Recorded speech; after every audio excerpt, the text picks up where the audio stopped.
السلام علیکم ممتاز صاحب. میں نے اپنی لاسٹ ای میل مائی ہانٹیڈ ولیج اسٹوری نمبر 2 میں آپ سے اپنے ریلیٹو علی کی اسٹوری شیئر کی تھی، اور جو اسٹوری میں شیئر کرنے لگا ہوں یہ بھی اسی جنازہ گاہ کے ساتھ والی گلی سے ریلیٹڈ ہے. یہ واقعہ میرے کزن عبدل کے ساتھ 2018 میں پیش آیا. عبدل ایک محنت کش لڑکا ہے اور اس کی گاؤں میں اپنی اسٹیل کی ورک شاپ ہے. یہ واقعہ سردیوں کا ہے. عبدل کو ایک کسٹمر کا آرڈر کمپلیٹ کرنے کی وجہ سے دیر تک اپنی شاپ پر رکنا تھا. سردیوں کی رات تھی، بارشوں کے دن تھے اور گاؤں کی گلیوں میں اس وقت سناٹا چھایا ہوا تھا. جگہ جگہ پانی کھڑا ہوا تھا اور اندھیرے میں گاؤں میں چلنے والے عبدل کو مشکل ہو رہی تھی. گاؤں کے جنازہ گاہ کی ساتھ ایک گلی ہے جس سے کافی واقعات منسوب ہیں. یہ ایل شیپ کی گلی ہے، جنازہ گاہ کے 2 سائیڈ کی کور کرتی ہے اور اس کے بیک سے اسٹارٹ ہو کر لیفٹ سائیڈ ٹرن ہوتے آگے کو نکل جاتی ہے. عبدل جب اس گلی میں داخل ہونے لگا تو ایک شخص بھی جو کہ تھوڑے سے فاصلے پر تھا اپوزٹ سائیڈ سے گلی کی طرف بڑھنے لگا. گاؤں کے لوگ سردیوں میں سر پر چادر اوڑھتے ہیں اور فیس کور کر لیتے ہیں، اور اس شخص نے بھی چادر اوڑھی ہوئی تھی. اس نے عبدل کو فاصلے سے سلام کیا. عبدل نے سلام کا جواب دیا. اندھیرا تھا، عبدل اس کو پہچان نہیں سکا اور نہ ہی اس کی آواز جانی پہچانی تھی. گاؤں کے لوگ ایک دوسرے کو اچھی طرح جانتے ہیں اور ان کو کسی کے اجنبی ہونے کا اندازہ فوراً ہی ہو جاتا ہے. عبدل گلی میں داخل ہوا اور وہ شخص بھی عبدل کے پیچھے پیچھے کچھ فاصلے سے گلی میں داخل ہوا. پانی پر چلتے ہوئے شخص کی قدموں کی آواز سے عبدل کو اندازہ ہوا کہ وہ شخص پیچھے آ رہا ہے. عبدل گھر کی طرف چلتا رہا، یہ سوچتے ہوئے کہ شاید میں پہچان نہیں سکا ہوگا کوئی گاؤں والا.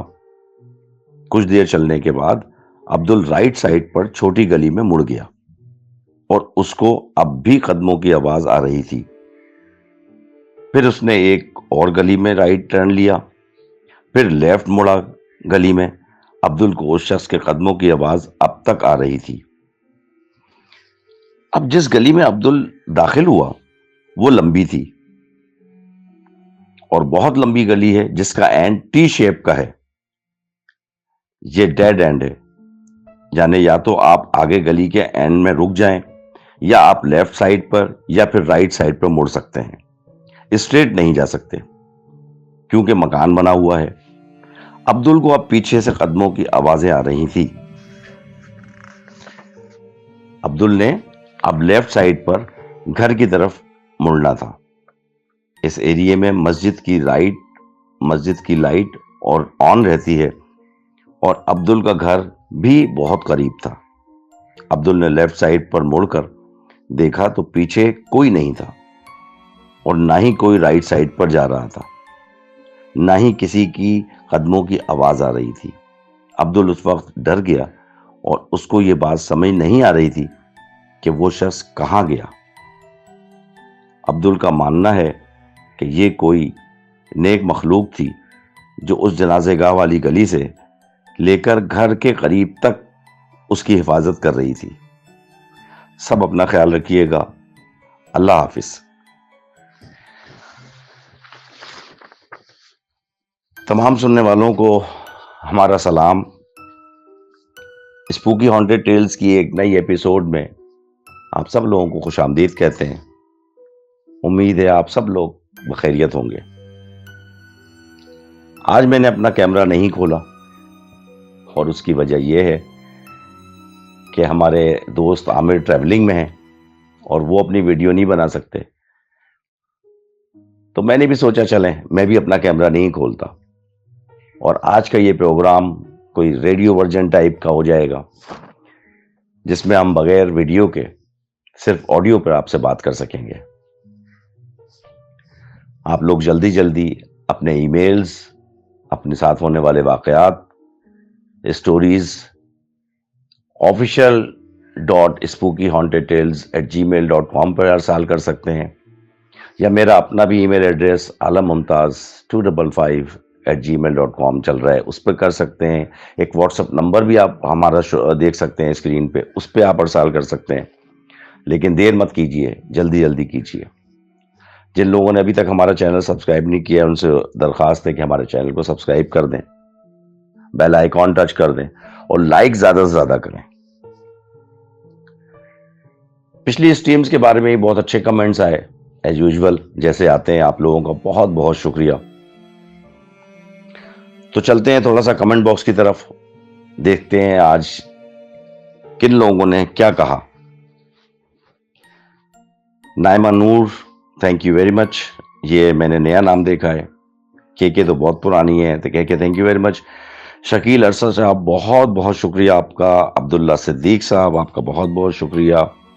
زیرش شہزاد نیو کمر، یا پھر وہی ہوگا کہ میں سنتی ہوں لیکن کمنٹس نہیں کرتی، تو زیرش شہزاد نئی کمر ہیں، نیو کمر ہیں، ان کا بہت بہت شکریہ.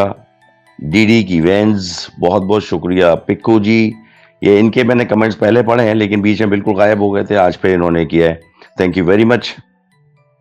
اچھا، صدف نعمان ہماری بہت پرانی لسنر بھی ہیں، کالرز بھی ہیں، ان کے ٹیپ بھی آپ نے سنے ہوں گے.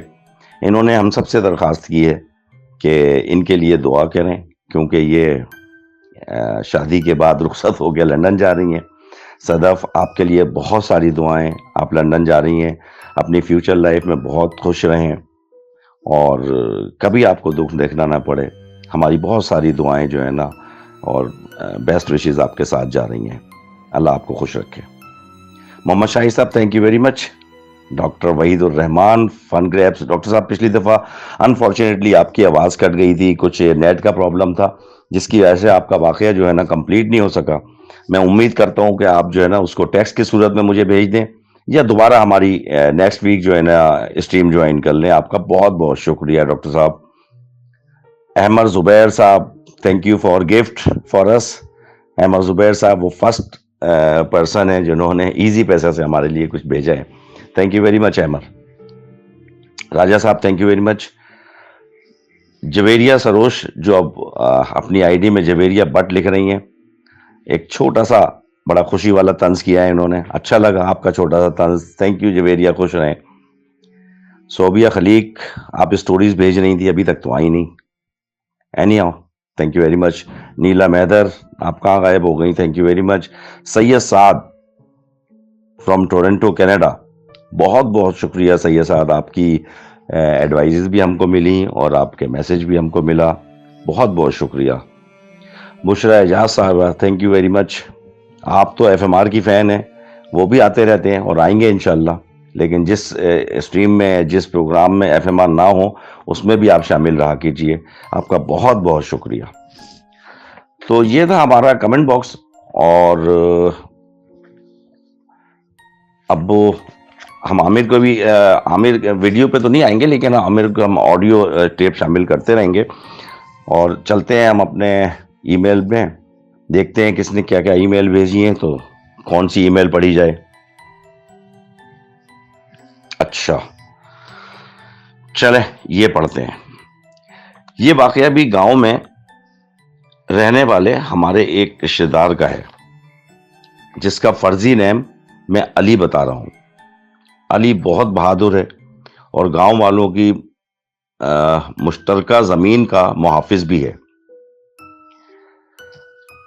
یہ مشترکہ زمین دو دریاؤں کے درمیان جنگل ہے جہاں پر یہ رات کو اکیلا اپنے کتے کے ساتھ رکھوالی کرتا ہے. اچھا، وہ مطلب زمینوں پہ وہ جو کتے ہوتے ہیں پالتو وہ لے جاتے ہیں ذرا اپنی دوسراٹ کے لیے بھی، اور پھر وہ ان کو جو چور وور آتے ہیں نا ان کے پیچھے لگاتے ہیں. یہ وہ والا قصہ ہے. علی نے واقعہ بیان کرتے ہوئے ہم سے کہا کہ میں بہت خوفناک جگہوں پر اکیلا گیا ہوں اور چیزیں بھی محسوس کی ہیں زندگی میں. پر جتنا ڈر مجھے گاؤں کے جنازہ گاہ کے پاس ایک رات لگا، وہ میں نے اپنی پوری لائف میں ایکسپیرینس نہیں کیا۔ جنازہ گاہ اب گاؤں کے بیچ میں ہے، آبادی بڑھنے کی وجہ سے اس کے تینوں طرف اب مکانات اور دکانیں ہیں، سوائے ایک طرف کے جہاں ویرانہ اور کھیت ہیں۔ یہاں ایک گلی ہے جو کہ جنازہ گاہ اور کھیتوں کے درمیان ہے، اور یہ گاؤں کے دو ڈیفرنٹ ایریاز کو کنیکٹ کرتی ہے۔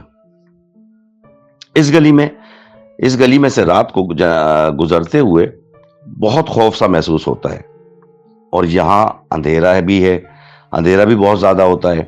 یہاں پر لوگوں کے ساتھ مختلف واقعات ہوئے ہیں۔ علی اپنے دوستوں کے ساتھ رات کو ایک دوست کی بیٹھک میں گپ شپ کر رہا تھا۔ وقت گزرنے کے ساتھ اس کو یہ اندازہ نہ ہوا کہ بہت دیر ہو گئی ہے۔ سب گھروں کو جانے لگے تو علی کے دوستوں نے اس کو کہا کہ تم جنازہ گاہ والے راستے سے گھر مت جانا، وہ جگہ بہت بھاری ہے اور وہاں رات کو گزرنے والوں کے ساتھ واقعات ہوتے ہیں۔ علی نے جواب دیا، میں جنگلات، ویرانوں اور خطرناک جگہوں پر اکیلا رہتا ہوں، مجھے کسی چیز سے ڈر نہیں لگتا، اور میرے پاس یہ لوڈڈ پسٹل بھی ہے۔ اس نے دوستوں کی کہی انسنی کر دی اور گھر کی طرف واپس جاتے ہوئے جنازہ گاہی کے ساتھ والی گلی کی طرف چل پڑا۔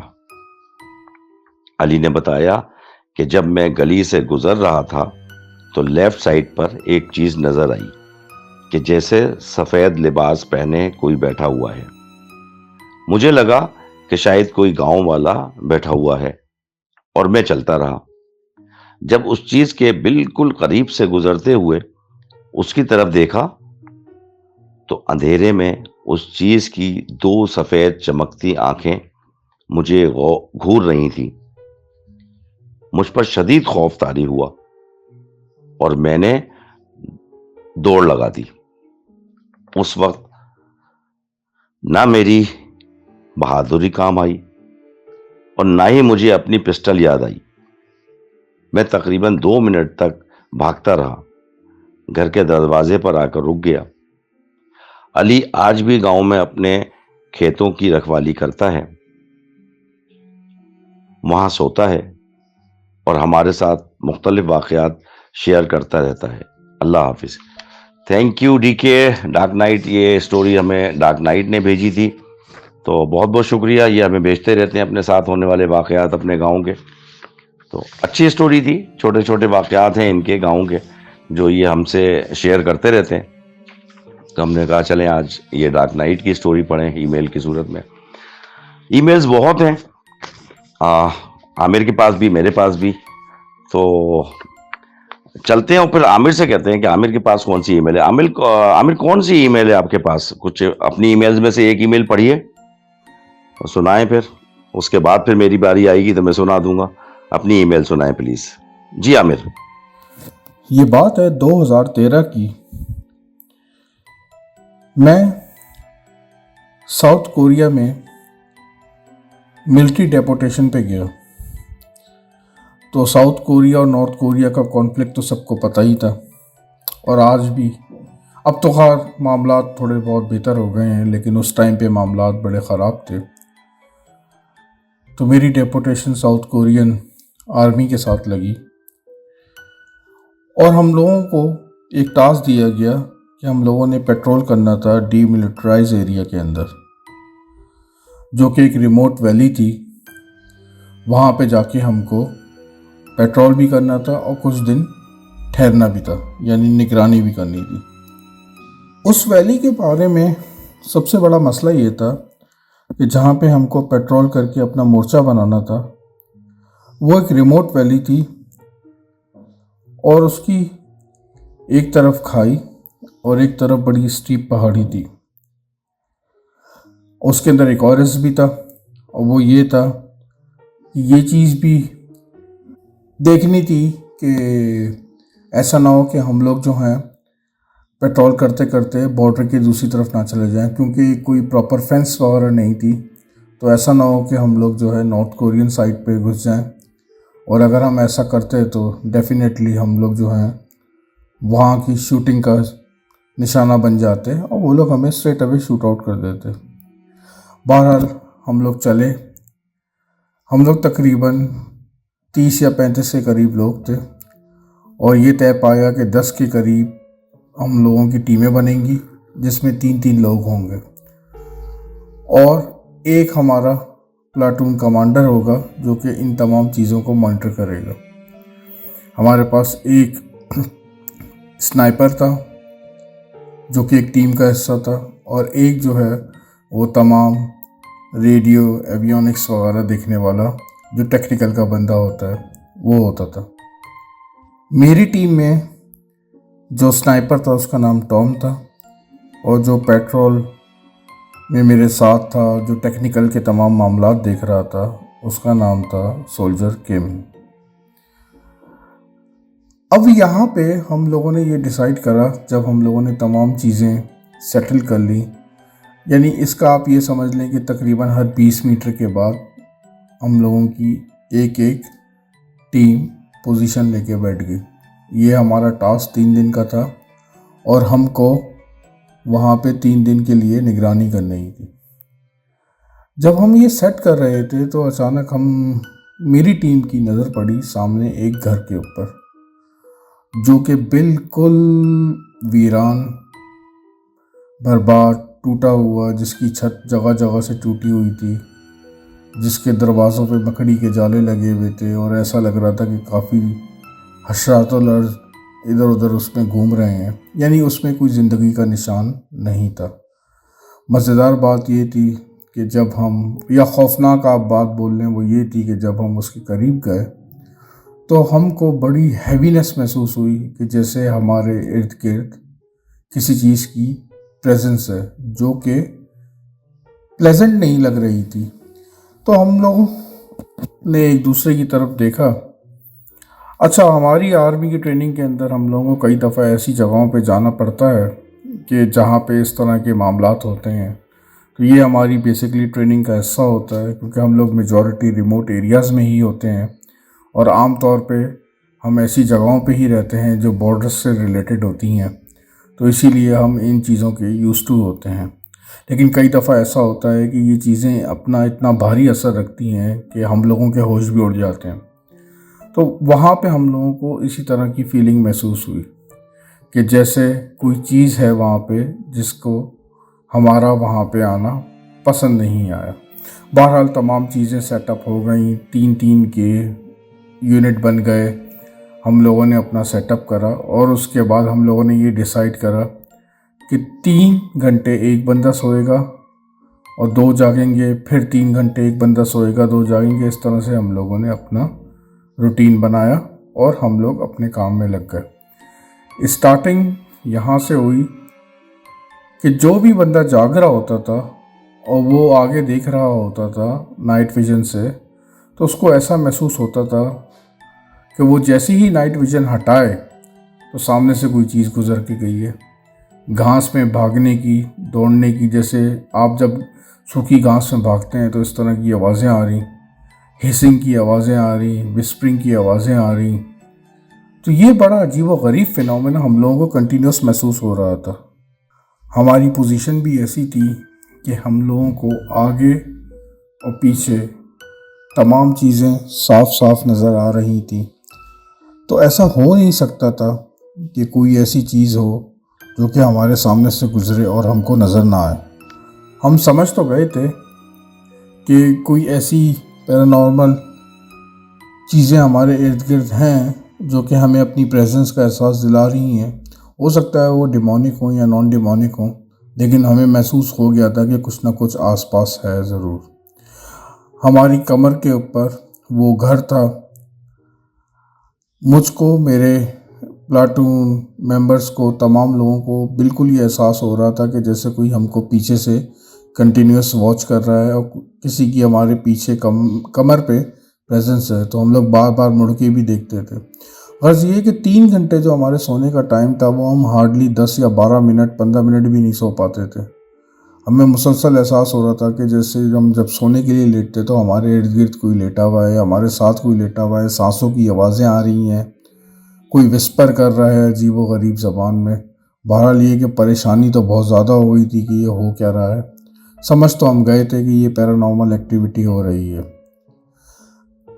اس کے بعد جب دوسرا فیز وہ یہ آیا کہ ہمارے جتنے بھی ٹیکنیکل اکوپمنٹ تھے, ہمارے ریڈیوز تھے, وہ تمام چیزیں میل فنکشن ہونا شروع ہو گئیں, ہماری بیٹریز ڈائی ہونا شروع ہو گئیں, ہمارے ریڈیو جو ہیں وہ کنٹینیوس عجیب و غریب ہیمرنگ ساؤنڈ ان میں آنا شروع ہو گئی, ان میں وسپرنگ ساؤنڈ آ رہی, اور تھوڑی دیر کے بعد ایک عورت کے ہنسنے کی آواز آنا شروع ہوئی, جو کہ صرف میری ٹیم کو نہیں بلکہ تمام جتنی بھی 10 ٹیمیں تھیں ان سب کو وقفے وقفے سے آ رہی تھی. اس وقت تو ہم کو اندازہ نہیں ہوا کہ یہ آوازیں جو ہیں ہمارے علاوہ بھی کسی کو آ رہی ہیں, لیکن یہ ہمیں بعد میں پتہ چلا جب ہم نے اپنے بیس میں بیٹھ کے سب نے ایک دوسرے کے ساتھ اس چیز کو ڈسکس کرا تو سب نے سیم چیزوں کی نشاندہی کری. بہرحال ایک دن گزرا, دوسرے دن جب یہ چیز بڑھنے لگی تو تمام جو ٹیمیں تھیں ان کے اندر بے چینی بڑھی, ہم لوگوں کی چیٹنگ زیادہ ہونے لگی, ہم لوگوں نے کمپلین کرنا شروع کری, یہاں تک کہ پھر پلیٹون کمانڈر جو تھا اس کو اس چیز کے اندر انوالو ہونا پڑا, اور اس نے ہم سب کو ایک جگہ پہ اکٹھا کرا اور بریفلی ہم لوگوں کو وارننگ بھی دی کہ اگر ایسا کچھ ہوا تو سب کو آرمی کے رول کے حساب سے سزا بھی مل سکتی ہے اگر ہم لوگوں نے اس طرح سے بیہیو کرا. ہمارے پاس کوئی لاجیکل ایکسپلینیشن نہیں تھی, اسی لیے ہم خاموش ہو گئے اور اپنی اپنی جگہوں پہ واپس آ گئے.